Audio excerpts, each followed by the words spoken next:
لیکن اطاعت میں، فرما برداری میں باپ کا حق پہلے ہے، ماں کا بعد میں ہے. یہ ایک مسئلہ سمجھے. باپ اگر آپ کو کسی بات کا آرڈر کرتا ہے یہ کام کرو، ماں کہتی ہے یہ نہیں کرو، تو شریعت کہتی ہے باپ کی بات کو مقدم رکھا جائے، ماں کی بات کو مؤخر کیا جائے. کیونکہ اللہ نے حکومت اور طاقت جو ہے نا اختیارات وہ مرد کو زیادہ دی، اس کی چلے گی گھر کے اندر.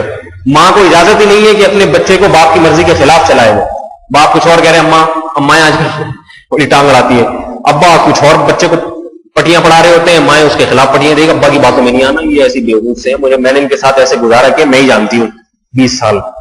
تو گھر میں بغاوت پھیلتی ہے. میں نے اکثر دیکھا ہے بیٹے جوان ہو جاتے ہیں، مائیں بیٹوں کے ساتھ باپ کے خلاف ایک الگ محاذ بنا لیتی ہیں. اس بیچارے بوڑھا جس نے کما کے زندگی میں کھلایا، گھر بنا کے دیا، اب بڑھاپے میں چاہیے تھا بیوی اور بچے اس کی مل کے خدمت کرتے کہ اب آپ آرام کریں، ہم آپ کی تمام خواہشات کو پورا کریں گے، آپ کو کوئی غم اور ٹینشن نہیں دیں گے. لیکن وہ بیچارہ پڑا ہوا کھانستا رہتا ہے.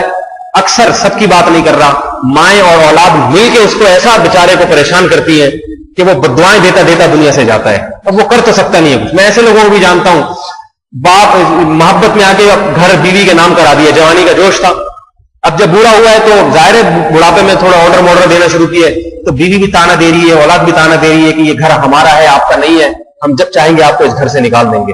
اس قسم کی بدبختی کی باتیں تو یہ آج کل ہوتا ہے. سب گھروں میں نہیں ہے لیکن بہت سے گھروں میں ہوتا ہی. تو اس لیے جہاں تک آرڈر کی بات ہے تو ماں کو یہ اجازت نہیں ہے کہ اپنی اولاد کو باپ کے خلاف برگلائے اور باپ کی مرضی کے خلاف اس کو چلائے. اس پر واجب ہے کہ اپنی اولاد کو کہے کہ بیٹا اس گھر کے سربراہ تمہارے والد ہیں، جو وہ کہیں گے میں بھی وہی کروں گی اور تم نے بھی وہی کرنا ہے. میں خواتین سے یوں کہیں کہ میں ہاتھ جوڑ کے گزارش کرتا ہوں جو یہاں بیان سن رہی ہے، اس عادت کو اختیار کریں. گھروں میں اپنی شوہر کی مرضی کے خلاف اپنی اولاد کا ذہن نہ بنایا کریں. اس سے گھر تباہ ہو جاتے ہیں، برباد ہو جاتے ہیں اس سے، اور اللہ راضی نہیں ہوگا. ہاں اخلاق میں شریعت نے بہرحال ماں کا حق 3 گنا زیادہ رکھا ہے، اور اس کی علماء نے وجہ بھی بیان کی ہے کہ ماں نے 3 تکلیفیں ایسی اٹھائی ہیں جو باپ نے نہیں اٹھائی. بچے کو 2.5 سال تک 2 سال تک گود میں رکھنا، دودھ پلانا، بچہ جننا، پیٹ میں حمل کی تکلیف کو اٹھانا، یہ 3 تکلیفیں قرآن نے بیان کی ہیں.